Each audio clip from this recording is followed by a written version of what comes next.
السلام عليكم ورحمة الله وبركاته. بسم الله والحمد لله والصلاة والسلام على سيدنا محمد وآله وصحبه أجمعين أما بعد. പ്രിയമുള്ള സഹോദരങ്ങളെ സഹോദരിമാരെ, അൽഹംദുലില്ലാഹ്, അല്ലാഹു സുബ്ഹാനഹു വ തആല നമ്മുടെ ഈ മഹത്തായ സംരംഭം അല്ലാഹു സ്വീകരിക്കട്ടെ. നമ്മുടെ ഫിഖ് ക്ലാസിൻ്റെ 18ാമത്തെ ക്ലാസ്സാണിത്. സൂറത്തുൽ ഫാത്തിഹയുമായി ബന്ധപ്പെട്ട മസ്അലകളാണ് പറഞ്ഞുകൊണ്ടിരിക്കുന്നത്. ഇന്ന് നമ്മൾ പറയുന്നത്, ഫാത്തിഹ അറിയാത്ത ഒരു വ്യക്തി, അദ്ദേഹത്തിന് ഫാത്തിഹ അറിയില്ല, എന്താണെന്ന് ഇതുവരെ പഠിച്ചിട്ടില്ല, അങ്ങനെയുള്ള ഒരാൾക്ക് അതിനു പകരമായി ചെയ്യാവുന്ന കാര്യം എന്താണ്? ഇതാണ് നമ്മൾ ഇന്ന് പറയുന്നത്. കിതാബിലേക്ക് നോക്കാം.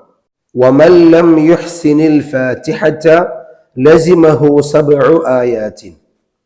വമൻ, വല്ല ഒരുത്തരും, ലം യുഹ്സിനിൽ ഫാത്തിഹത, ഫാത്തിഹ അവർക്ക് അറിയില്ലെങ്കിൽ, ഫാത്തിഹ എങ്ങനെയായിട്ടും ഇതുവരെ പഠിച്ചിട്ടില്ല, അങ്ങനെയാണെങ്കിൽ ലസിമഹു സബ്ഉ ആയാത്തിൻ, അങ്ങനെയുള്ളവന് നിർബന്ധമാണ് സബ്ഉ ആയാത്തിൻ, വേറെ ഏതെങ്കിലും 7 ആയത്തുകൾ ഓതൽ നിർബന്ധമാണ്. അപ്പം അതിനു പകരം മറ്റു ഏതെങ്കിലും ആയത്തുകൾ അറിയുമെങ്കിൽ അങ്ങനെയുള്ള ആയത്തുകൾ 7 ആയത്ത് ഓതുകയാണ് വേണ്ടത്. അത് വലൗ മുതഫർരിഖതൻ, വേർപിരിഞ്ഞു കിടക്കുന്ന ആയത്തുകളാണെങ്കിലും ശരി. അപ്പൊ 7 ആയത്ത് ഓതണം എന്ന് പറഞ്ഞാൽ സൂറത്തുൽ ഫാത്തിഹയോട് സമാനമാകുന്ന, നമുക്ക് ഖുർആനിൽ നിന്ന് മറ്റു ഏതെങ്കിലും ആയത്തുകൾ അറിയുമെങ്കിൽ ആ ആയത്ത് ഓതാനാണ് പറയുന്നത്. അത് ഒരു ഭാഗത്ത് നിന്ന് തന്നെയുള്ള തുടർച്ചയായ ആയത്താവണമെന്നില്ല. വലൗ മുതഫർരിഖതൻ, അത് വേർപിരിഞ്ഞു കിടക്കുന്ന വ്യത്യസ്തമായ ഇടങ്ങളിലുള്ള ആയത്താണെങ്കിലും ശരി, 7 ആയത്ത് അതിനു പകരം ഓതൽ നിർബന്ധമാണ്.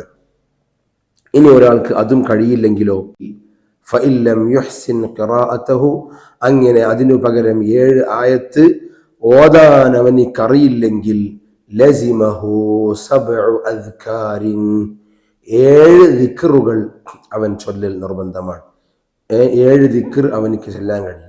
ലാ ഇലാഹ ഇല്ലല്ലാഹ്, സുബ്ഹാനല്ലാഹ്, അൽഹംദുലില്ലാഹ്, ഹസ്ബുനല്ലാഹു വ നിഅമൽ വക്കീൽ, ലാ ഇലാഹ ഇല്ലാ അൻത സുബ്ഹാനക ഇന്നി കുന്തു മിനൽ ളാലിമീൻ. ഇങ്ങനെയുള്ള ദിക്റുകളിൽ നിന്ന് 7 ദിക്റുകൾ ചൊല്ലൽ നിർബന്ധമാണ്. അപ്പോൾ ഈ ദിക്റുകളെങ്കിലും അറിയണം. അപ്പോൾ ഈ പകരമായി ഓതുന്ന ദിക്റുകളായാലും ആയത്തുകളായാലും അത് ഫാത്തിഹയ്ക്കു പകരമാകണമെങ്കിൽ ഫാത്തിഹയിലെ അക്ഷരങ്ങളോട് സമാനമായ അക്ഷരങ്ങൾ ഇവയിൽ ഉണ്ടായിരിക്കണം. ഇല്ലെങ്കിൽ അതിലേറെ ചൊല്ലേണ്ടി വരും, അതിലേറെ ദിക്റുകൾ ചൊല്ലേണ്ടതായിട്ട് വരും. അപ്പോൾ സൂറത്തുൽ ഫാത്തിഹയേക്കാൾ കൂടുതലുള്ള ദിക്റുകളായിരിക്കണം, കൂടുതൽ വരുന്ന ദിക്റുകളും ആയത്തുകളുമായിരിക്കണം നമ്മൾ പകരമായിട്ട് ചൊല്ലേണ്ടത്. അപ്പോൾ വഇശ്തറത്തു, ഷർത്താക്കപ്പെടും, അല്ലാ യൻഖുസ ഹുറൂഫുൽ ബദലി, ഫാത്തിഹയ്ക്കു പകരം, ബദൽ എന്ന് പറഞ്ഞ പകരം, അങ്ങനെ പകരമായി ചൊല്ലുന്നതിന്റെ അക്ഷരങ്ങൾ കുറയാതിരിക്കൽ ഷർത്താണ്. അൻ ഹുറൂഫിൽ ഫാത്തിഹ, ഫാത്തിഹയുടെ അക്ഷരങ്ങളെക്കാൾ പകരമായി ചൊല്ലുന്നതിന്റെ അക്ഷരങ്ങൾ കുറയാതിരിക്കൽ നിർബന്ധമാണ്. അപ്പൊ സൂറത്തുൽ ഫാത്തിഹയുടെ അക്ഷരങ്ങൾക്ക് സമാനമായതോ അതിനേക്കാൾ ഏറെ അക്ഷരങ്ങൾ വരുന്നതോ ആയ എണ്ണം സൂറത്തുൽ ഫാത്തിഹയ്ക്ക് പകരമായി നമ്മൾ ചൊല്ലേണ്ടി വരും എന്നർത്ഥം. ഇനി ഒരാൾക്ക് ഫഇല്ലം യുഹ്സിൻ ഷൈഅൻ, ഒന്നും അറിയില്ല, ഫാത്തിഹ അറിയില്ല, ദിക്റും അറിയില്ല, ഒന്നും അറിയില്ല, അങ്ങനെയുള്ള ആളുകളൊക്കെ ഒരു പക്ഷേ ഉണ്ടാവാം. ആദ്യമായി ഇസ്ലാമിലേക്ക് വന്നതാണ്. ഇപ്പൊ ദുഹർ ബാങ്ക് കൊടുത്ത ഉടനെ ഒരാൾ ഇസ്ലാമിലേക്ക് വന്നതാ, ഒരു അല്ലാഹു അക്ബറിന് തക്ബീർ ചെല്ലാൻ പോലും അയാൾക്ക് അറിയില്ല.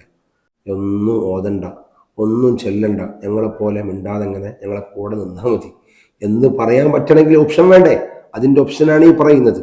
ഫഇല്ലം യുഹ്സിൻ ഷൈഅ, ഇനി അവനിക്ക് ഒന്നും അറിയില്ല എങ്കിൽ വഖഫ ഖദറൽ ഫാത്തിഹ, ഫാത്തിഹയുടെ ഖദർ, ഫാത്തിഹ ഓതാൻ ആവശ്യമായ സമയം അവൻ അങ്ങനെ നിൽക്കൽ നിർബന്ധമായി വരും. ഇത്രയുമാണ് ഈ മസ്അലയുമായി നമുക്ക് ബന്ധപ്പെട്ട് പറയാനുള്ളത്. സൂറത്തുൽ ഫാത്തിഹ അറിയില്ലെങ്കിൽ ഖുർആനിൽ മറ്റേതെങ്കിലും ആയത്ത് അറിയുമെങ്കിൽ അതൊരു 7 തവണ അല്ലെങ്കിൽ 7 ആയത്ത് ഓതൽ നിർബന്ധമാണ്. അതല്ലെങ്കിൽ ഫാത്തിഹ അല്ലാത്ത മറ്റു ആയത്തുകളും അറിയില്ല എങ്കിൽ അതിനു പകരം 7 ദിക്റുകൾ ചൊല്ലണം. ഈ ദിക്റുകളായാലും ആയത്തുകളായാലും സൂറത്തുൽ ഫാത്തിഹയിലെ അക്ഷരങ്ങളെക്കാൾ അല്ലെങ്കിൽ സൂറത്തുൽ ഫാത്തിഹയോട് സമാനമായ അക്ഷരങ്ങൾ പകരം ഓതുന്നതിലുണ്ടാവണം. ഇനി ഒരു ദിക്റും അറിയില്ല, ഒരു ഫാത്തിഹയും അറിയില്ല, അങ്ങനെയുള്ളവരെ സംബന്ധിച്ചിടത്തോളം അവർക്ക് എന്ത് ചെയ്താൽ മതി? ഫാത്തിഹ ഓതാനുള്ള സമയം മിണ്ടാതെ നിന്നാൽ മതി എന്നാണ് ഇപ്പോൾ നമ്മൾ പറഞ്ഞ മസലയുടെ സാരം. അല്ലാഹു സുബ്ഹാനഹു വ തആല നമ്മുടെ ഈ മഹത്തായ സംരംഭം സ്വീകരിക്കട്ടെ. നമ്മുടെ എല്ലാ അമലുകളും അല്ലാഹു ഖബൂൽ ചെയ്യട്ടെ. നാഫിയായ ഇൽമു അല്ലാഹു നമുക്ക് വർദ്ധിപ്പിച്ചു തരട്ടെ. വആഖിറു ദഅവാന അനിൽ ഹംദുലില്ലാഹി റബ്ബിൽ ആലമീൻ. സാധാരണ നമ്മൾ ഓതാറുള്ളത് പോലെ നമ്മുടെ മുസന്നിഫിൻ്റെ പേരിലും അതുപോലെ നമ്മുടെ മറ്റു മഹാന്മാരായ നമ്മുടെ മശായിഖുമാരുടെ പേരിലൊക്കെ നമുക്കൊരു ഫാത്തിഹ ഓതാം. ഇലാ ഹളറാത്തിഹിം അൽ ഫാത്തിഹ. അഊദു ബില്ലാഹി മിനശ് ശൈത്വാനിർ റജീം. ബിസ്മില്ലാഹിർ റഹ്മാനിർ റഹീം.